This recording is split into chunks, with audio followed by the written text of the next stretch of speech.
Sir, आपके ज़रिए हुकूमत को ये बताना चाहता हूँ। सबसे पहली बात, शहर हैदराबाद के अंदर लॉकडाउन से पहले कई वाइट राशन कार्ड्स को, जो हज़ारों की तादाद में वो वाइट राशन कार्ड को कैंसिल किया गया।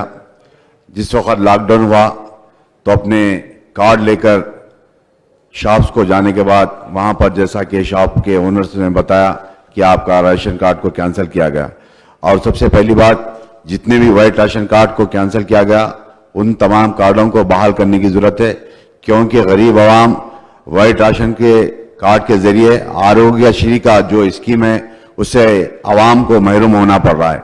और पिछले 3-4 साल पहले वाइट राशन कार्ड्स के नए इंक्वायरी होने के बाद भी आज वो कार्ड्स को दिया नहीं जा रहा है और नए राशन कार्ड्स को भी देने की जरूरत है। और उस राशन कार्ड बनने के बाद गरीब आवाम का कई फायदा हो सकता है। मैं आपके जरिए हुकूमत को बताऊं। మినిస్టర్ గారు, గౌరవ సభ్యులు కౌసర్ గారు చెప్పిన విధంగా వారి ప్రశ్న నోట్ చేసిన అధ్యక్ష, తప్పక ప్రభుత్వం పరిశీలించి తగు చర్యలు తీసుకుంటారు అధ్యక్ష. ప్రకాష్ గౌడ్